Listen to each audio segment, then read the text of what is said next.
जरा दृष्टि दोष के बारे में हम लोग पढ़ेंगे। जब किसी व्यक्ति को दूर की और नज़दीक की दोनों में से कोई नहीं दिखाई देता है तो उसे जरा दृष्टि दोष कहते हैं।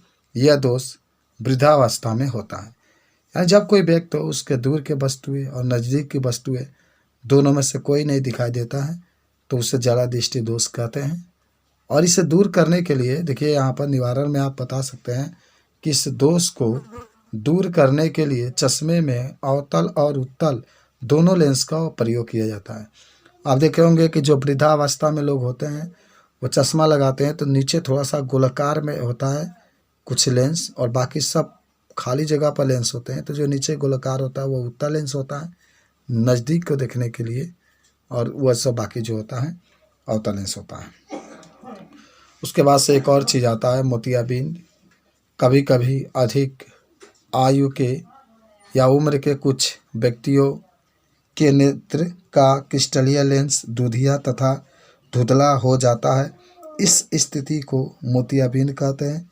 इसके कारण नेत्र की दृष्टि में कमी या पूर्ण रूप से दृष्टि क्षय हो जाती है, लेकिन इस ऑपरेशन यानी शल्य चिकित्सा के द्वारा वापस लाया जाता है। यानी इसको ऑपरेशन करके मोतियाबिंद को हम लोग सही कर सकते हैं। आप देखे होंगे कि बहुत सारे जो लोग होते हैं जिसको मोतियाबिंद हो जाता है वो ऑपरेशन कराने के लिए नेपाल वगैरह या बड़े बड़े जो अस्पताल होते हैं उसमें जाते हैं, उसमें लेंस को बदल दिया जाता है और फिर व्यक्ति का जो दृष्टि होता है वापस आ जाता है।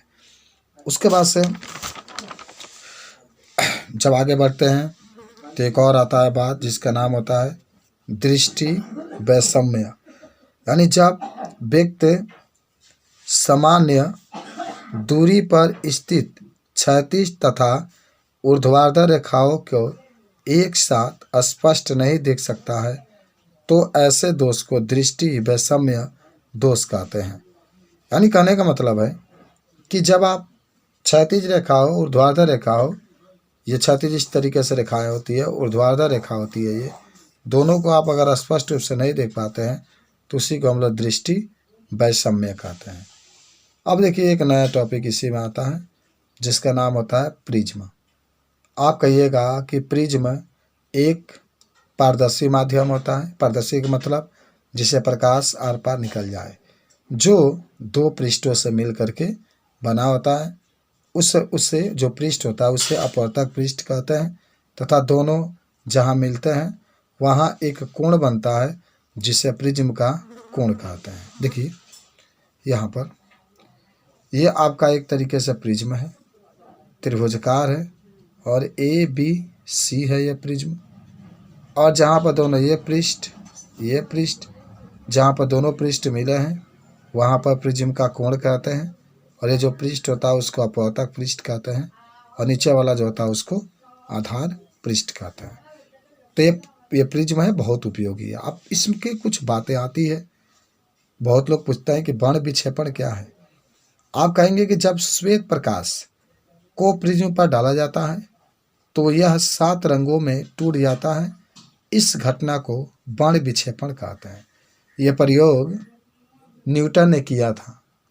उसने ये कहा था कि अगर आप एक प्रिज्म लेकर उस पर श्वेत प्रकाश को डालें तो वह 7 रंगों में टूट करके बाहर निकलता, फिर बाहर एक और प्रिज्म आगे रख दें, फिर 7 रंग उस पर पड़ते हैं तो फिर एक श्वेत प्रकाश में निकलता है। इससे सिद्ध होता है कि जो प्रकाश है वह श्वेत होता है और वह 7 रंगों से मिल करके बना होता है। तो जब श्वेत प्रकाश को आप प्रिज्म पर डालेंगे 7 रंगों में टूटेगा तो उसी को वर्ण विक्षेपण। आप देखिए फिगर के हिसाब से यह प्रिज्म है, श्वेत प्रकाश को ये डाला जा रहा है और ये 7 रंगों में टूट गया। देखिए आराम से बीब गयोर, ये आप याद जरूर रखिएगा, 7 रंगों में प्रकाश टूट गया है। इस घटना को वर्ण विक्षेपण कहता है। देखिए 7 रंग कौन कौन से हैं, देखिए बीब गयोर, बी से वायलेट होता है बैगनी, आई से इंडिगो होता है जामुनी, बी से ब्लू होता है नीला, जी से ग्रीन होता है हरा और वाई से येलो होता है पीला, ओ से ऑरेंज होता है नारंगी, आर से रेड होता है लाल। अब देखिए कुछ बातें इसमें भी आती है कि प्रिज्म के पास बैगनी रंग, प्रिज्म से दूर लाल रंग होता है। यानी कोई पूछता है कि प्रिज्म के सबसे पास कौन सा रंग होता है तो बैगनी, प्रिज्म से सबसे दूर कौन सा रंग होता है? लाल। सबसे अधिक वर्ण विक्षेपण बैगनी में होता है तथा सबसे कम वर्ण विक्षेपण लाल रंग में होता है। यह भी प्रश्न पूछा जाता है कि वर्ण विक्षेपण सबसे अधिक किस रंग में होता है? हम लोग कह सकते हैं कि सबसे अधिक बैगनी में होता है, वर्ण विक्षेपण सबसे कम लाल में होता है।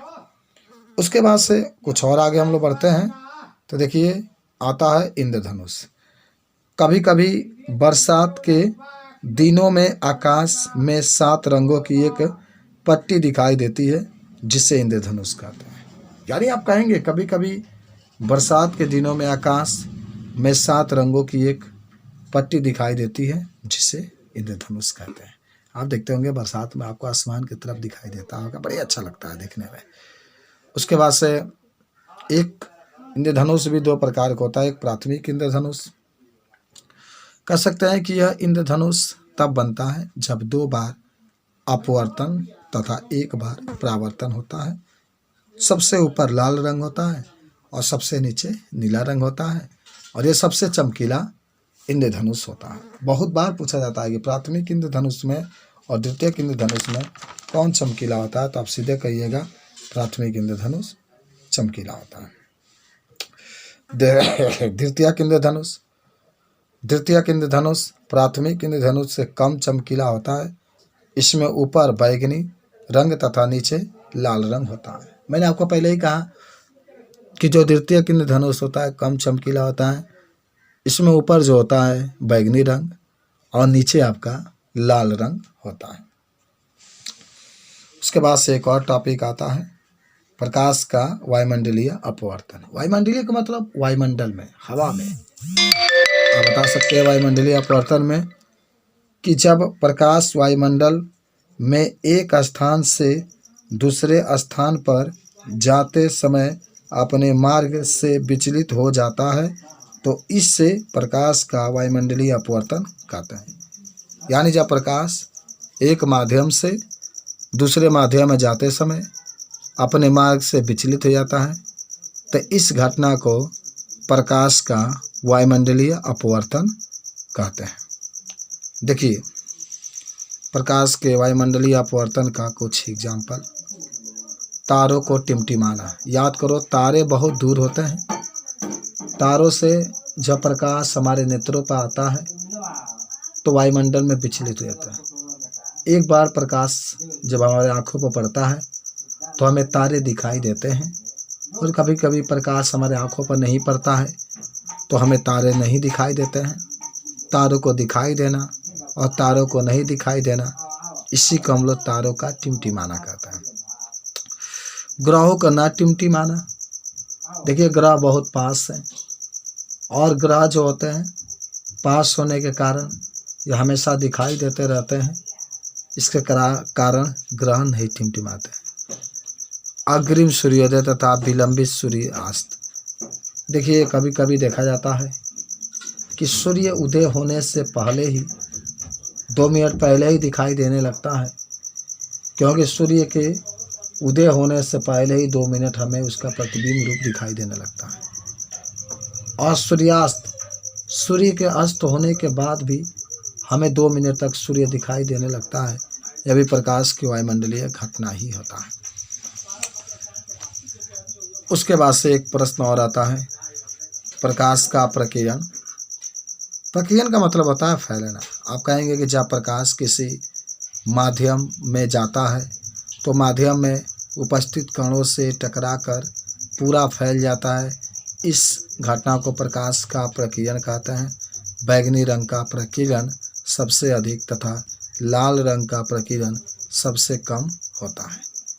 यानी कहने का मतलब है कि जब प्रकाश एक माध्यम किसी भी माध्यम में या जल में जाए, वायु में जाए, चाहे लेंस में जाए, कांच में जाए, तो उसमें जो धूल के कण होते हैं उसे टकराकर उसमें पूरा फैल जाए, इस घटना को प्रकाश का प्रकीर्णन कहते हैं। देखिए कुछ एग्जाम्पल है। आकाश का रंग का नीला दिखाई देना, यह भी एक बात होता है। देखिए हम बताते हैं आकाश का रंग नीला क्यों दिखाई देता है। आप कहेंगे कि जब सूर्य के प्रकाश वायुमंडल में आता है तो वायुमंडल में धूल कण होते हैं, उससे टकरा करके पूरा प्रकाश फैल जाता है। और हालांकि जिसका तरंग दैर्घ्य अधिक होता है, जैसे लाल का तरंग दैर्घ्य अधिक होता है तो वह नीचे आ जाता है, जबकि बैंगनी का कम होता है, वह आकाश में फैल जाता है। और जब आकाश में बैंगनी या नीला रंग फैलता है तो जब हम लोग आकाश को देखते हैं तो हमें वह नीला दिखाई देता है। उसके बाद से दूसरा एग्जाम्पल आप देख सकते हैं, समुद्र का रंग नीला दिखाई देना। यह भी प्रकाश के प्रकीर्णन के कारण ही होता है। जब सूर्य से प्रकाश की किरणें निकलती है और जब समुद्र के ऊपर पड़ती है तो जिसका तरंग दैर्घ्य अधिक होता है वो समुद्र के अंदर चली जाती है, जबकि नीला और बैंगनी का तरंग दैर्घ्य बहुत कम होता है। वह पानी में या जल से टकराकर पूरा जल के ऊपर इकट्ठा हो जाती है, फैल जाती है। और जब हम लोग समुद्र को देखते हैं तो वह भाई नीला दिखाई देगी ही, क्योंकि नीला प्रकाश उसके चारों ओर फैला हुआ है। उसके बाद से दोपहर के समय सूर्य को सफ़ेद दिखाई देना। तो दोपहर के समय सूर्य को सफ़ेद दिखाई देना, यह भी एक प्रकार का प्रकाश का प्रकीर्णन ही होता है। देखिए मैं बताता हूँ कि दोपहर के समय सूर्य बहुत पास होता है, उससे आने वाले प्रकाश की किरणें सभी हमारे आँखों पर एक साथ पड़ती है, सातों रंग की। और जब हम लोग सूर्य को देखते हैं तो वह सफ़ेद दिखाई देता है, क्योंकि सातों रंग जब एक साथ पड़ती है तो वह सफ़ेद रंग में बदल जाती है। उसके बाद से सूर्यास्त या सूर्योदय के समय सूर्य को लाल दिखाई देना। देखिए इसका भी कुछ रीज़न है। सुबह के समय और सूर्यास्त के समय सूर्य हमसे बहुत दूर होता है और सूर्य से जब प्रकाश की किरणें निकलती है तो केवल लाल रंग के प्रकाश की किरण ही हमारे आँखों पर आ पाती है, क्योंकि उसका तरंग दैर्घ्य बहुत अधिक होता है। बाकी जिसका तरंग दैर्घ्य कम होता है उधर रुक जाती है। और जब हम लोग अपने आँखों से सूर्य को देखते हैं तो वह सूर्य लाल दिखाई देता है। टिंडल प्रभाव आप यहाँ पर बता सकते हैं। टिंडल प्रभाव की घटना में भी देखिए, जब प्रकाश कोलाइडी विलयन आप पढ़ेंगे, दूध वगैरह जो होते हैं कोलाइडी विलयन होता है। जब प्रकाश कोलाइडी विलयन में से होकर जाता है तो प्रकाश का रंग चमकीला दिखाई देता है। इस घटना को टिंडल प्रभाव कहते हैं। जब प्रकाश कोलाइडी विलयन में से गुजरता है तो प्रकाश का रंग चमकीला दिखाई देता है। इस घटना को हम लोग प्रकाश का प्रकीर्णन कहते हैं। ये बात भी हम लोग चाहे तो बता सकते हैं। और इसी के साथ ये पाठ का थ्योरी खत्म।